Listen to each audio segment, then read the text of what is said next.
Salut tout le monde! Je pense que je suis live, je l'espère. J'ai eu un petit bug. J'ai essayé de retrouver le live que j'avais prévu. Ah yes, ouais, je suis en live, parfait. J'espère que vous allez bien, que vous passez une bonne semaine. Je suis déjà rendue à la moitié de mon défi live. C'est mon 5e live aujourd'hui, donc je m'étais lancé comme défi de faire un live par semaine pendant 10 semaines, donc jusqu'au temps des fêtes. Et aujourd'hui, c'est mon 5e live. Juste avant d'oublier, je veux vous dire tout de suite, parce qu'à la fin de chaque live, je me dis, il faut que je dise le sujet du prochain. Puis à chaque fois, j'oublie. Donc, je vais vous le dire tout de suite. Le prochain live, c'est avec Alexandra Martel, qui est copywriter, mais surtout maintenant consultante, formatrice en marketing numérique et en rédaction persuasive. Puis c'est une fille vraiment tripante, vraiment qui a pas la langue dans sa poche, qui, un petit peu comme Geneviève Gauvin, à qui on a parlé il y a quelques semaines, parle des vraies affaires dans le domaine du marketing, ça fait du bien, c'est rafraîchissant. J'ai eu un premier contact avec elle il y a quelques mois, puis c'est justement grâce à mon invité d'aujourd'hui que j'ai su qui était Alexandra Martel et qui depuis, je la suis dans tout ce qu'elle fait. Donc voilà, je vais juste avant, justement, je vous fais languir un petit peu avant de euh, inviter mon ami. Attendez, il y a quelqu'un qui essaie de m'appeler. Je voulais aller partager mon live. Là, vous allez m'entendre. Je vais le faire plus tard. C'est pas grave. Vous aurez compris que je suis encore en période d'adaptation. Donc, je vais l'amener tout de suite. Philippe Bussière. Salut! Salut, ça va? Allô, Ouais, ça allô. va très bien, toi? Ça va, super. Merci beaucoup d'être là. Euh, comme je l'ai dit, il y a à peu près un an environ, tu m'as parlé d'Alexandra Martel, qui est une copywriter très, très présente sur le web. Puis c'est pas juste ça que tu m'as appris, je te dirais que tu es dans les personnes à qui je me fie beaucoup pour savoir ce qui se passe dans le domaine du marketing numérique. Tu as sorti un livre récemment avec ton ami Frédéric Gonzalo. On va pouvoir en parler. T'as sûrement une copie pas loin. Ah, moi, je l'ai pas, ma copie, en plus. J'ai juste la copie numérique pour l'instant. Yes, ton livre que j'ai demandé à mes étudiants de lire dans le cadre d'un cours, mais on en reparlera un petit peu plus tard. Mais bref, aujourd'hui, je veux qu'on parle de marketing automatisé parce que c'est toi qui m'as parlé de ça la première fois. Ça fait peut-être 2, 3 ans hein, qu'on se connaît à peu près. Facilement. Ouais, puis qu'on travaille très très régulièrement ensemble. On fait des projets, des mandats conjoints quand j'ai des projets un peu en lien justement avec le marketing automatisé. Je pense à toi. Quand tu as de la création de site web, tu penses à moi. Donc, on a une belle collaboration. Donc, c'est vraiment le sujet du jour, marketing automatisé. Et dans un optique pour les PME. On le sait qu'au Québec, je me souviens plus la statistique, là, à quel point c'est pratiquement la majorité des entreprises qui sont des PME. Donc ça, c'est notre sujet du jour. Mais avant, j'aimerais que tu te présentes puis que tu parles un petit peu de toi puis de ton parcours aussi parce que dans mes lives, je rencontre des professionnels du marketing puis je veux savoir c'est quoi, par où ils sont passés pour se rendre où ils sont aujourd'hui. OK. Ben écoute, merci Patricia de m'accueillir sur ta page Facebook pour ce live-là. Et puis, je vais faire mon backstory, si tu veux. Puis, si c'est trop long, là, tu me le dis. Ben écoute, moi, j'ai étudié en communication et relations publiques, publicité, journalisme à l'Université Laval. J'ai terminé quelque part en 1997. Puis je suis sorti de l'université, en fait, puis j'avais aucune compétence pour rien faire. J'ai eu quelques jobs à gauche. Généraliste Ouais, comme formation. ouais. Moi, je voulais être journaliste au départ, donc j'ai fait un peu de pige pour écrire, notamment pour l'Union des MRC du Québec. Et puis après ça, j'ai fait de l'événementiel, un truc que j'avais jamais été formé pour apprendre. Et un jour, j'ai vu un truc intéressant, une attestation d'études collégiales en gestion des technologies Internet. Parce que Hmm. là, quand tu finis l'université en 1997, Internet vient d'arriver, fait que personne ne sait faire vraiment des sites web. Ouais. Puis, moi, je suis passé du bac au AEC. Donc, je suis retourné au cégep. J'ai fait ce cours-là pendant 6 mois. Donc, là, j'ai appris à faire du HTML, un peu de JavaScript, un peu de CSS, gérer un serveur, un FTP, etc. Puis là, ça, j'ai Ça, vraiment, vraiment trippé. j'ai une question, je trouve ça intéressant. Est-ce que t'as comme senti que tu downgradais, tu sais, de passer, tu te dis, j'étais à l'université, je fais un bac, puis là, ben finalement, je reviens un peu en arrière. Comment tu l'as vécu? Pantoute, Non, hein? c'était tellement pratique comme formation, puis j'apprenais des choses qui n'étaient pas enseignées réellement, du HTML à cette époque-là. Tu, tu l'apprenais sur Internet où il y avait quelques geeks à gauche puis à droite, là, mais il n'y avait pas beaucoup d'agences qui faisaient des sites web non plus. Ça existait, là, mais je veux dire, si tu maîtrisais le HTML, tu étais déjà un outsider. Ouais. Donc, j'avais pas l'impression de downgrader. Au contraire, je touchais à quelque chose de très, très pratique qui me donnait vraiment un edge dans ma formation. Puis après ça, j'ai eu quelques emplois différents où là, ces connaissances-là m'ont vraiment permis d'aller chercher quelque chose de plus. Là, je fast-forward un peu, mais en 2005, j'ai commencé à travailler comme directeur des communications pour les Offices jeunesse internationaux du Québec. Mhm. Donc, un organisme gouvernemental où on aide les jeunes adultes à faire des projets à l'étranger. Donc, là, j'ai touché à beaucoup de politique au niveau des communications, mais aussi à beaucoup de technologie. À un certain point, on a eu à prendre 4 sites web pour en faire un seul. On avait 3 ou 4 systèmes de demande de subvention. Puis là, il a fallu qu'on trouve un outil pour centraliser ça. Et puis là, j'ai découvert les CRM, donc les logiciels de gestion de la relation client, Ouais. l'automatisation du marketing, des grosses plateformes pour faire des sites web, le SEO, j'en passe. Puis, à un moment donné, mon travail se divisait beaucoup entre la politique puis le technique. Puis la politique, autant que ça avait pu m'intéresser au début, c'est venu.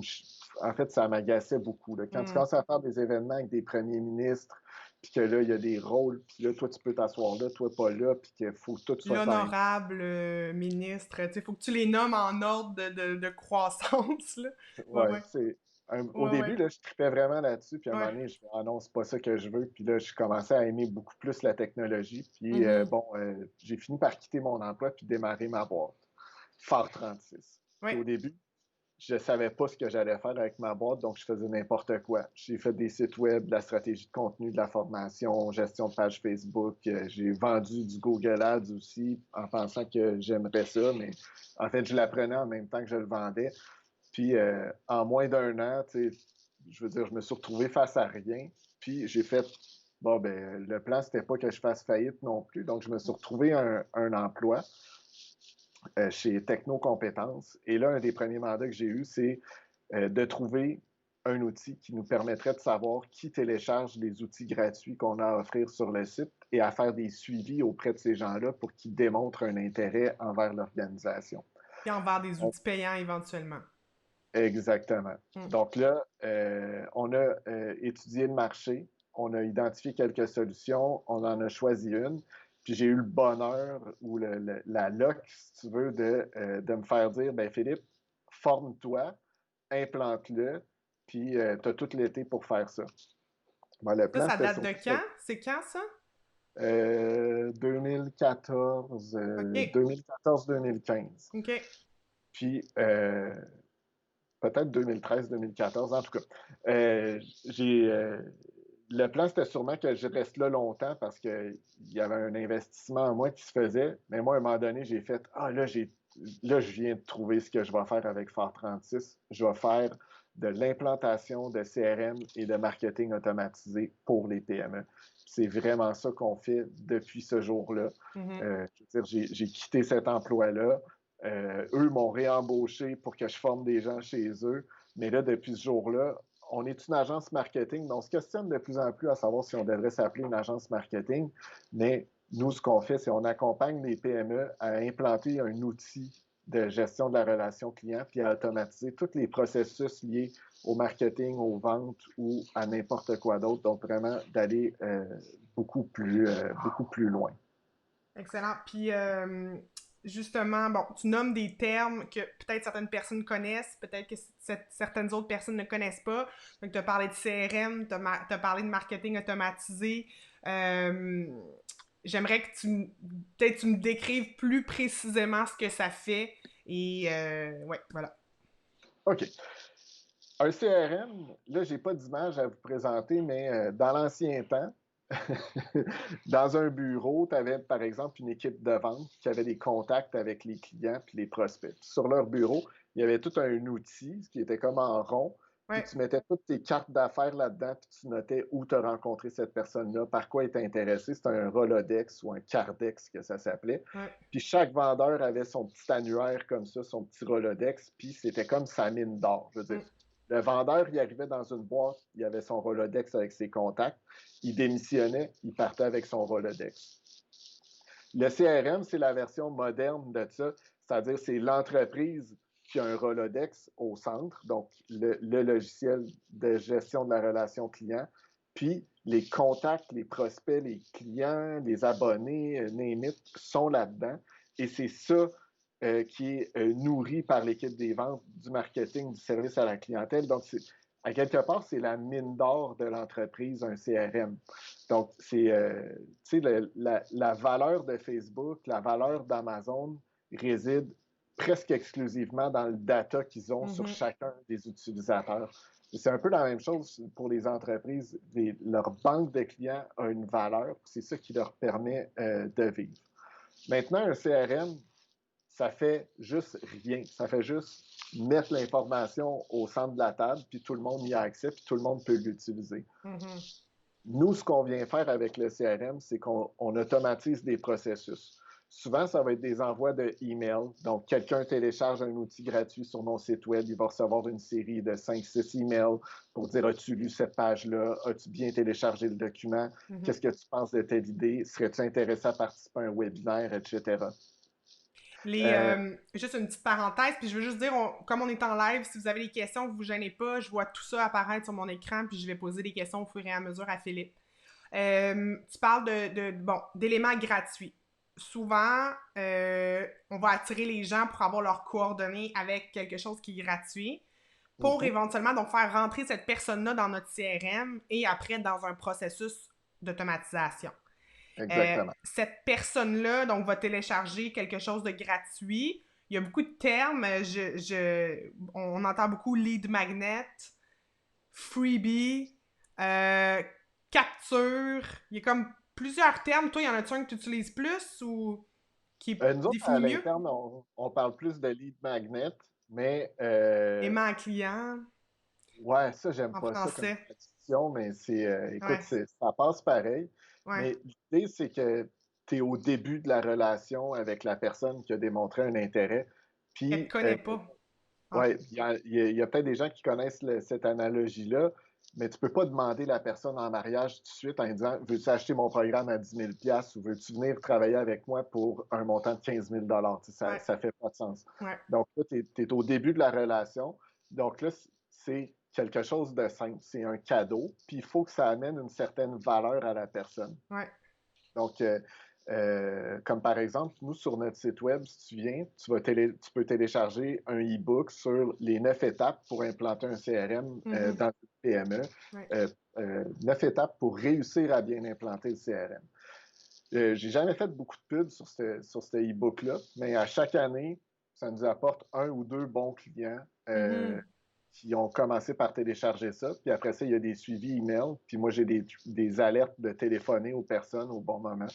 Puis j'ai une discussion au moment où la personne a démontré l'intérêt. Donc, je ne suis pas en train d'aller les chercher pour qu'ils viennent. C'est eux qui nous découvrent, puis qui viennent télécharger le document. Mhm.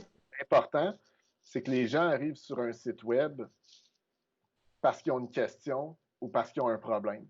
Puis, il faut que tu sois capable de répondre à cette question-là ou à ce problème-là très rapidement. Donc, quelqu'un qui arrive sur mon site web, qui est à la recherche d'une formation en SEO, qui arrive sur mon site par hasard, puis qui voit télécharger un e-book sur les CRM, il n'y aura pas d'intérêt. Puis il va retourner, mais il a compris en dedans de 7 secondes que je n'avais pas d'affaire à l'aider. Mm. Mais quelqu'un qui a besoin d'aide pour implanter un CRM, ouais, il va arriver, il va faire: hey, eux autres font ça, puis ils m'offrent de télécharger ça gratuitement, go. Et nous, on ne s'occupe pas de gérer le trafic puis de l'amener sur le site web. On fait quelque chose avec le trafic qui est sur le site web. C'est comme un formulaire de contact, c'est pas un lead magnet, c'est Mm. pas assez convaincant pour que la Non, personne t'écrive. non. Ça peut arriver, mais c'est pas la meilleure façon d'avoir des prospects sur Internet.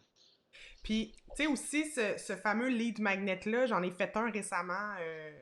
Je vais annoncer des choses, j'ai des projets. Puis, écoute, Cool. le temps que j'ai mis là-dessus, là, c'est incroyable. Parce que quand tu dis que tu veux apporter une valeur, euh, c'est de l'énergie, c'est du temps. Tu veux que ça soit vraiment à valeur ajoutée, puis que ça dure dans le temps. Tu sais, tu dis ça peut durer, tu sais, peut-être qu'il va falloir que je le mette à jour de temps en temps, mais si sur un an, il roule sur mon site, je veux que ça soit de la qualité, je veux que les gens qui le téléchargent, ils vont pas l'acheter éventuellement, donc soient convertis en clients. Ça, c'est une étape qui, c'est pas genre, tu sais, oui, ça peut être un checklist ben simple, là, comme lead magnet, mais si tu veux apporter une réelle valeur, il faut que tu mettes du temps. Oui.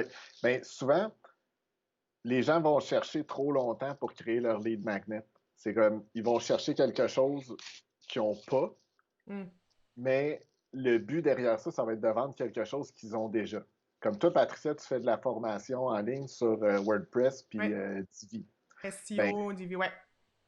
dans ta formation, tu as du contenu que tu serais prêt à donner probablement. Ouais. Donc, à partir du contenu que tu as dans ta formation, tu peux le réduire de beaucoup, puis finir par faire un petit lead magnet ou une petite série de Mhm. vidéos Mhm. qui amorcerait la relation pour ensuite leur faire une offre pour acheter ta formation sur WordPress. Mais souvent, les gens vont avoir le gros produit devant eux, puis là, ils vont être comme, ah, ça va être quoi le lead magnet pour ce gros produit-là? Puis là, c'est comme, ben, cherche dans ton produit le petit Ouais. bout de quelque Genre chose que. les 10-15 premières pages du livre ou.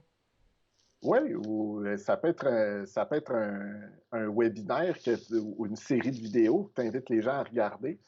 Puis à la fin de ton webinaire, ben, tu présentes ton livre, puis tu dis en Mm, passant, j'ai cet outil-là, puis mm, aujourd'hui, je vous offre 25 de rabais parce que vous avez participé à mon webinaire, par mhm, exemple. mhm. Absolument. Puis, tu sais, là, je reviens un petit peu en arrière parce que, tu t'as parlé du Rolodex, là, puis après, tu as parlé du CRM.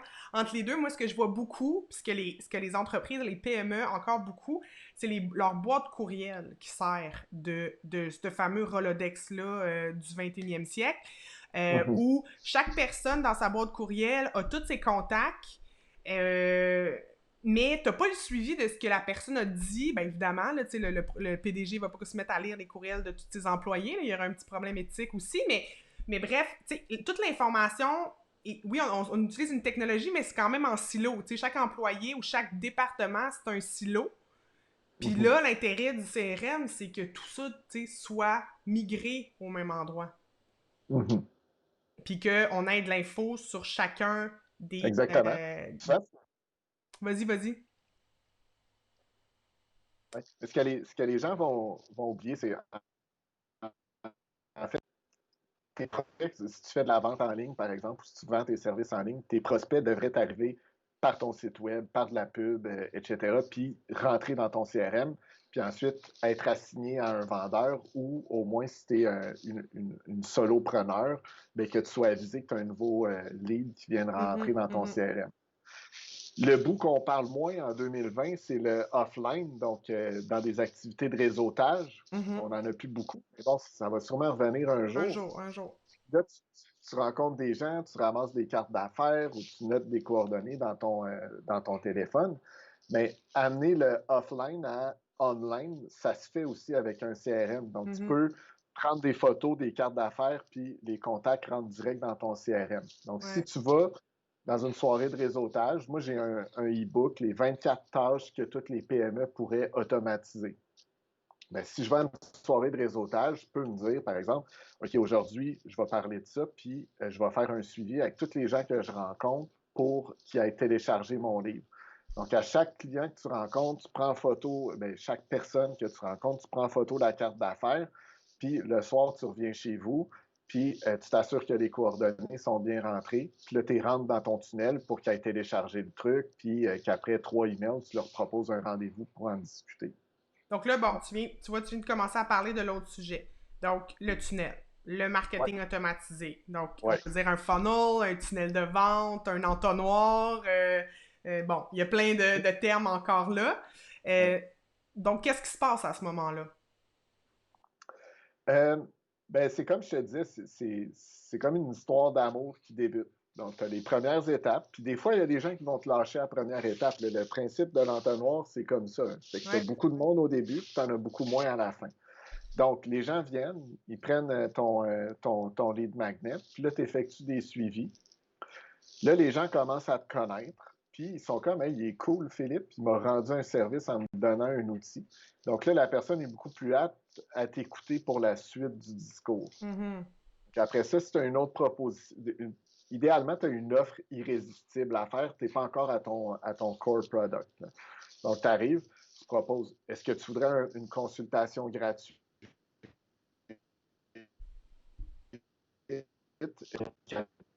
One sub, là, il y a toutes sortes de trucs qu'on peut faire avec ça. Donc, clique ici pour prendre rendez-vous.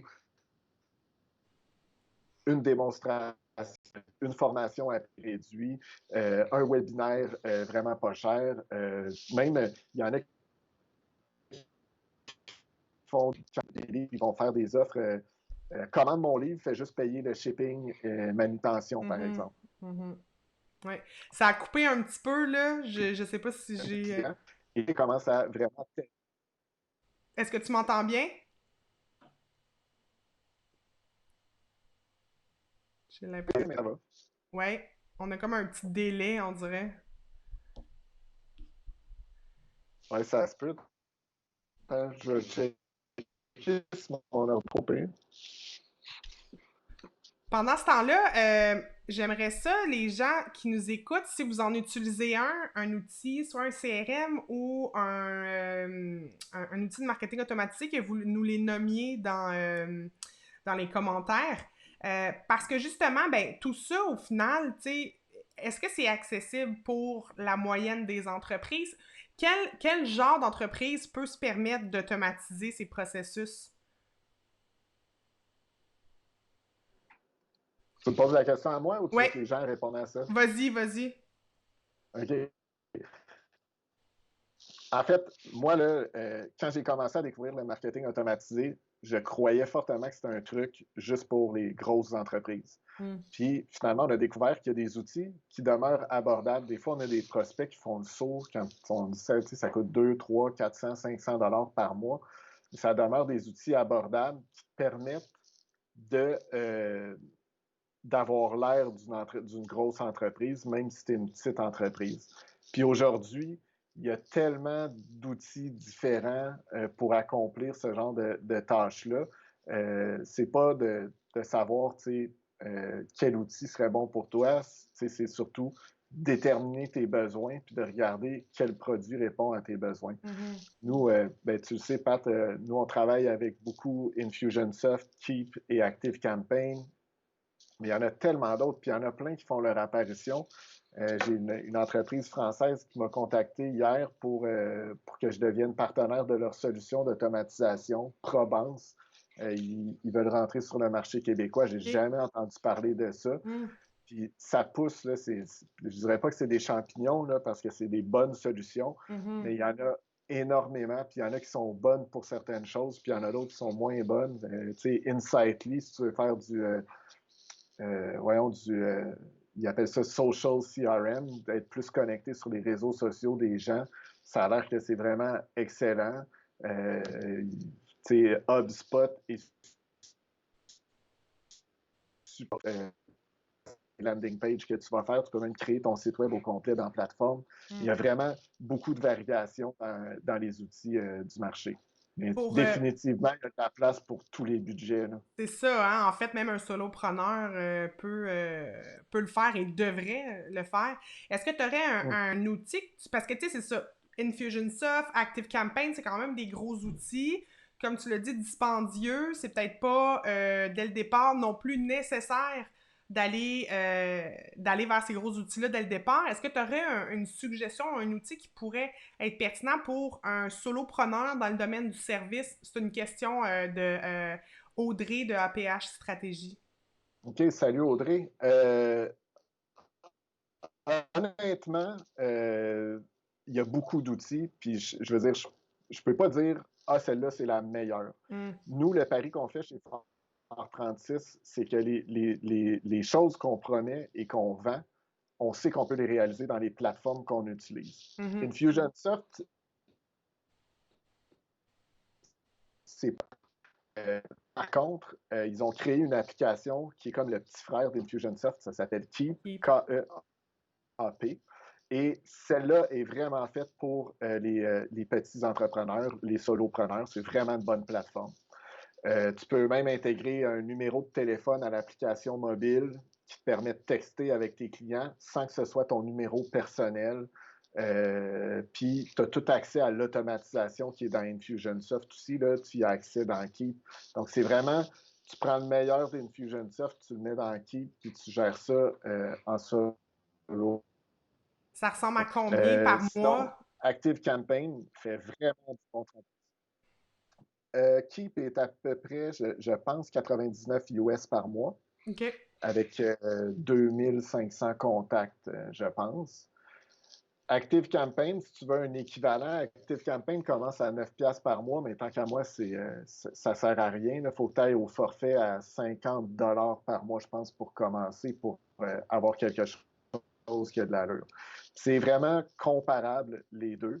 La courbe d'apprentissage avec ActiveCampaign est beaucoup moins haute, je trouve. Mais nous, on se trouve limité un peu, puis l'application en ligne, elle répond moins vite quand tu programmes des trucs. Là, des fois, là, ça spin beaucoup, puis nous, ça nous agace parce que, je veux dire, on est là-dedans à journée longue.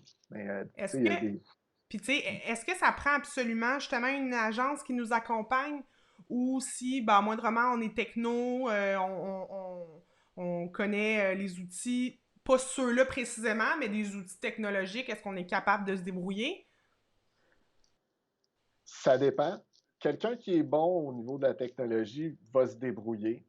Quelqu'un qui n'a pas envie de toucher à ça, là, si tu es un solopreneur et tu as juste envie de gérer tes emails, je veux dire, tu vas avoir besoin de quelqu'un pour t'aider avec ton CRM. Ou il va falloir que tu aies la volonté de comprendre ces outils-là.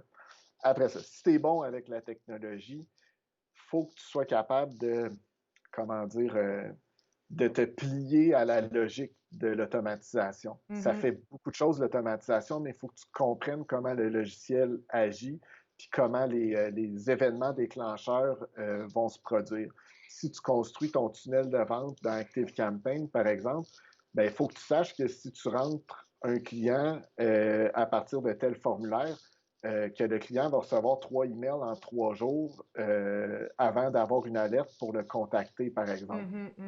Donc, il faut que tu sois conscient de ton tunnel de vente.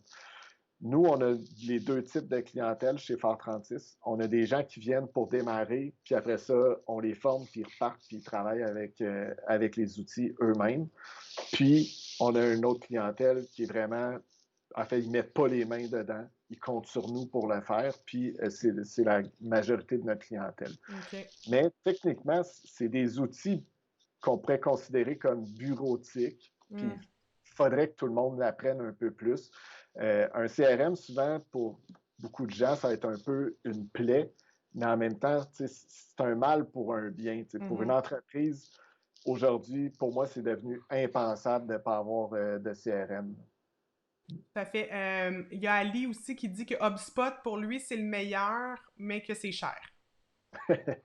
HubSpot, le nom revient tout le temps.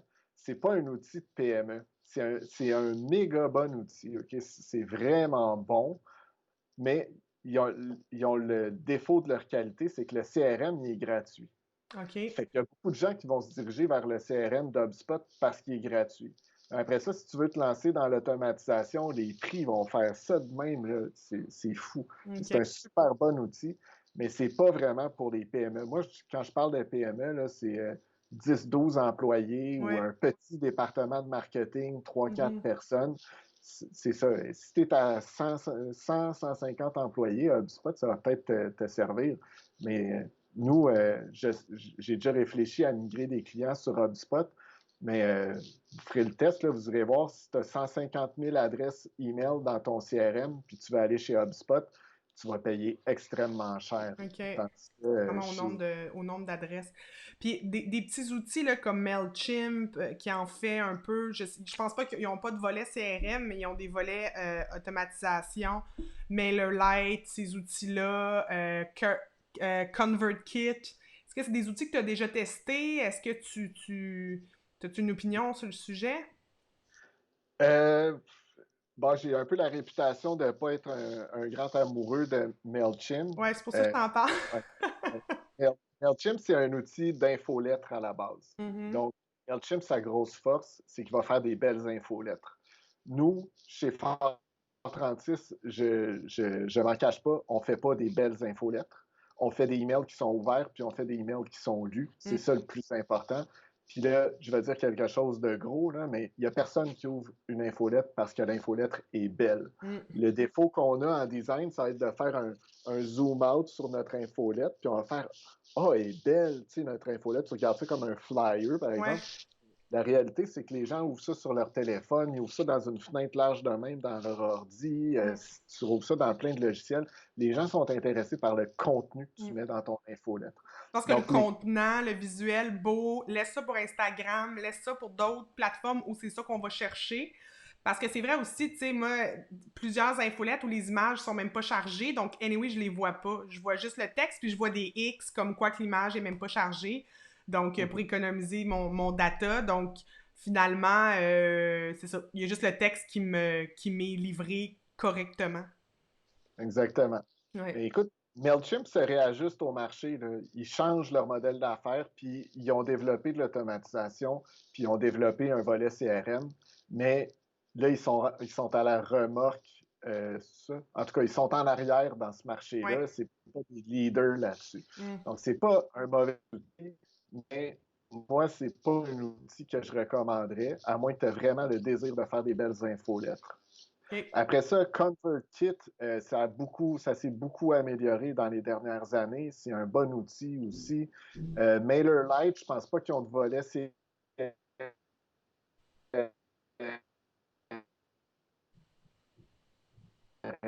Si tu prends MailerLite, je crois que tu vas avoir besoin d'un CRM Hey, moi, connecté. ça coupe énormément. Écoute, il y en a tellement d'autres, là. Il y a Sharp. Excuse, Oui, Phil, ça coupe. Je sais moi, pas, je suis les là, je gens. parle. Non, mais je t'entends, mais parce que je sais aussi ce que tu dis. Fait que même si ça coupe, je te suis. Mais juste nous dire, les gens qui nous écoutent, est-ce que ça coupe? J'espère que non. Dites-nous, manifestez-vous. Il y a quelques personnes encore là, donc j'imagine que ça doit pas couper tant que ça. OK. Puis là, ben, évidemment, tu sais, on parle de tout ça. Bon, rédiger des courriels dans un entonnoir de vente. On envoie un courriel à chaque 24 heures, mettons. Puis là, bon, après, on fait une offre irrésistible, un code promo, une promotion. Et, ben, pour ça, il y a beaucoup de contenu à rédiger, là. Donc, il y a beaucoup de temps aussi à mettre. Audrey a dit que ça coupe de ton côté, Oui. Phil. OK, ben écoute, moi, tu Je- sais, j'ai fermé mon Wi-Fi, je me suis connecté avec mon fil. OK. Je peux pas en donner plus que OK. ça. Ben, là, ça va continuer. Fait que OK, j'ai fini. la rédaction de contenu dans tout ça. Ouais. Écoute, ça, c'est. Je suis content. Ça aurait pu être cool de faire un Facebook Live à trois avec Alex Martel. Oui. Mais écoute, c'est souvent le bout que les gens vont avoir envie de négliger. Puis, en même temps, c'est ça que les gens ont envie d'avoir de votre part, c'est comment vous pouvez les aider. Ouais. Puis s'ils sont abonnés à votre liste, c'est parce qu'ils ont probablement manifesté un intérêt pour ce que vous aviez à leur dire.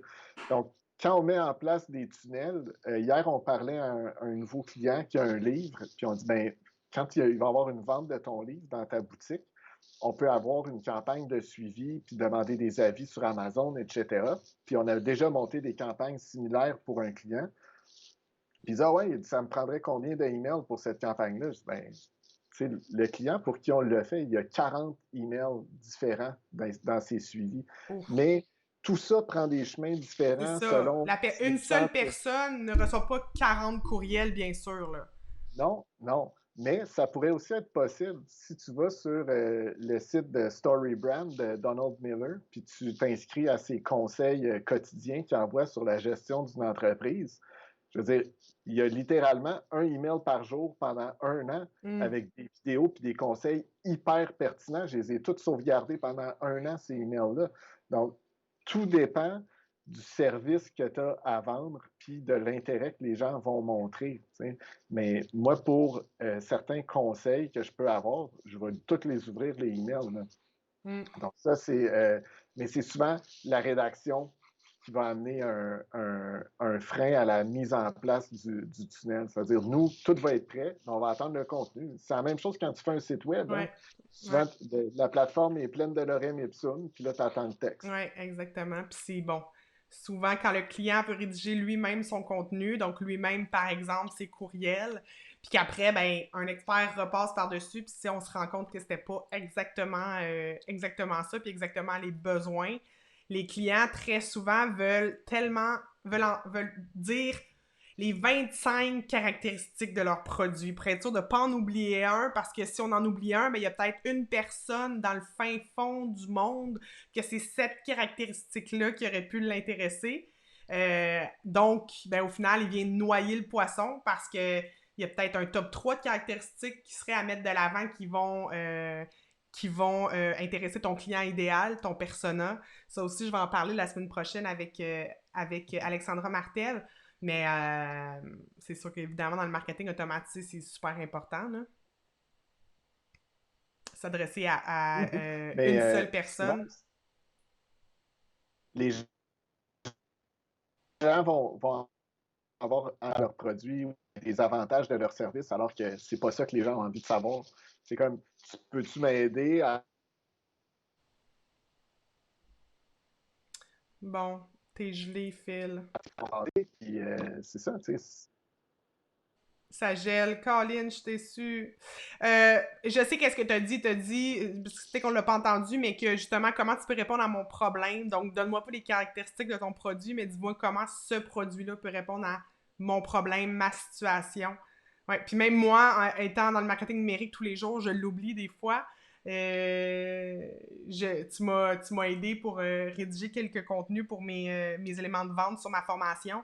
Puis j'avais comme réflexe de mettre de l'avant, ben j'enseigne depuis 10 ans, je suis dans le domaine depuis telle date, puis que finalement là tu me ramenais, puis tu me disais ouais mais les gens, tu te présenteras plus tard, tu le diras plus tard dans tes contenus que oui, tu as 10 ans d'expérience, mais à la base la personne, si tu réponds pas à son besoin, le fait que tu as 10 ans d'expérience, ça change pas grand-chose.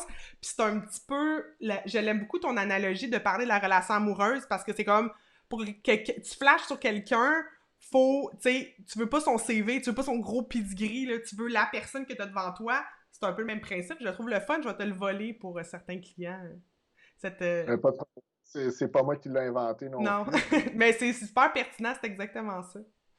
Mais faut que tu sais, quand tu utilises des images comme ça, faut que tu ramènes le plus de gens possible à des choses qu'ils sont capables de comprendre. Mm. Puis des histoires d'amour, tout le monde est capable de comprendre ça, Ouais, tu sais. ouais, ouais. Tout le monde a vécu En ça. tout cas, Ouais, absolument. En terminant, j'aimerais que tu me parles de ton livre. Tu me l'as fait lire en primeur cet été. J'étais bien contente. Tu m'as envoyé une version. Puis je l'ai lu très rapidement. Puis même si ça fait longtemps que je suis dans le métier, j'ai appris des choses. J'aimerais que tu me présentes un peu ton processus, puis ton collègue avec qui que tu l'as rédigé aussi. OK. Ben écoutez, j'ai écrit ce livre-là avec Frédéric Gonzalo, qui est en fait que son agence, lui aussi, qui à l'origine est spécialisé plus réseaux sociaux, gestion des réseaux sociaux, mais aussi marketing numérique. Puis il occupait une niche au niveau du marketing touristique, mais Mhm. de plus en plus, il se détache de ça.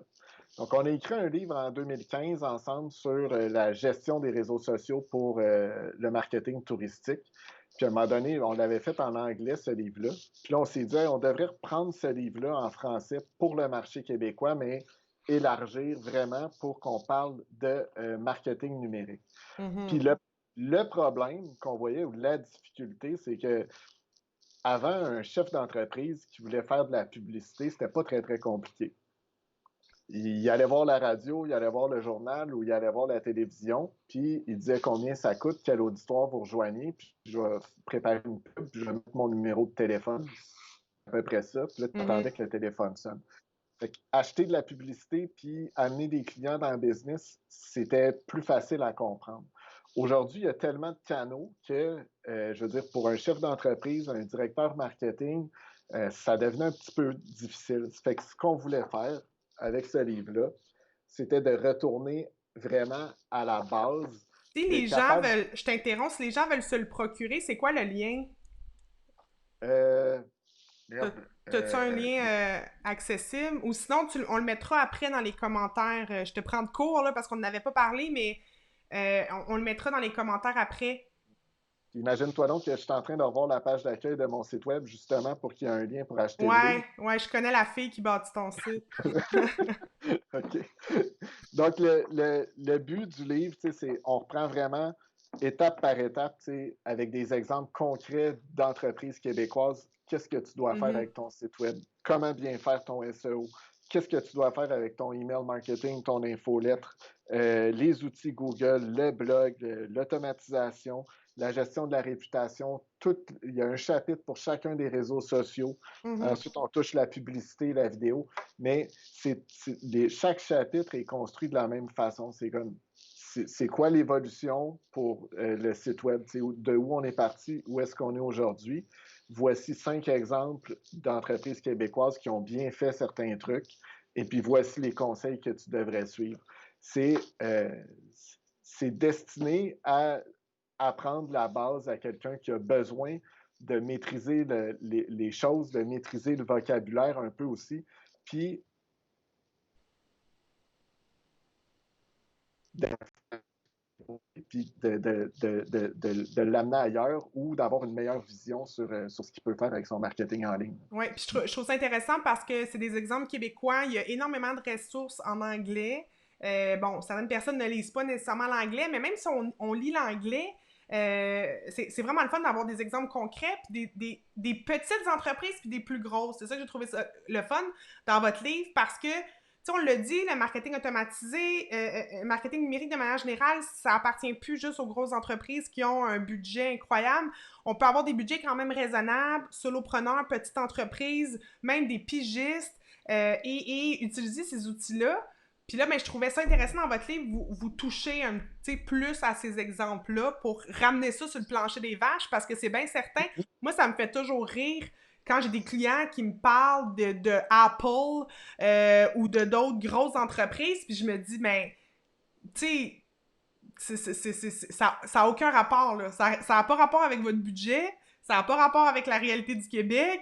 Donc ouais, pour ça, je le trouve bien intéressant, puis je le recommande fortement, ce bouquin-là. Je l'ai bien apprécié. C'est toujours drôle, là, c'est hors sujet un peu, mais je veux dire, principalement, là, un site web peut avoir 3 stades. C'est le visiteur, soit qui est problem aware, donc qui est au courant qu'il y a un problème puis qui est à la recherche d'une solution, Mhm. soit qui est à la recherche d'un produit, donc qui est au courant qu'il y a des produits qui existent puis qui est à la recherche du bon produit.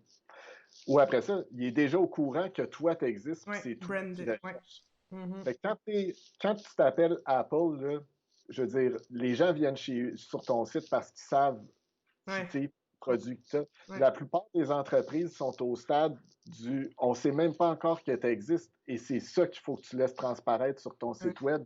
Comme comment je peux aider quelqu'un qui arrive sur Mhm. mon site web, qui ne connaît pas encore mon produit, puis qui ne connaît peut-être même pas encore le problème que j'essaie de régler pour Mhm, lui. mhm. Ah, ça me fait penser à quelque chose, c'est un peu hors, ben, c'est lié, tout est lié, mais des clients qui me disent, ben moi, j'ai pas besoin de SEO parce que quand on tape mon nom d'entreprise dans Google, je sors le premier.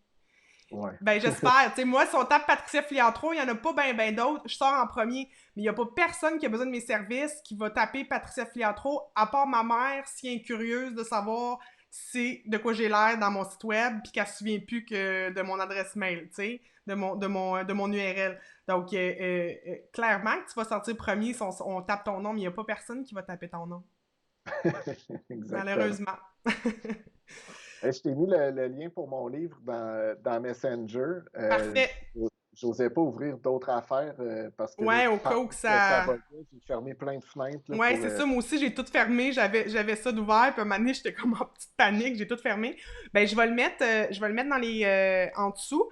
Ben, écoute, je te remercie vraiment. Puis on a fait, tu sais, quand même un petit tour d'horizon. Puis je voulais qu'on vulgarise certains termes pour que ça soit plus accessible. Puis t'es un bon vulgarisateur. Fait que je te remercie beaucoup. Je te souhaite une bonne fin de journée, un bon week-end. Merci à tout le monde d'avoir été là, d'avoir commenté. C'est super cool de vous savoir présent. Puis on se revoit vendredi prochain pour un autre live. Merci Philippe. Merci, Patricia. Bye, à bientôt. Bye.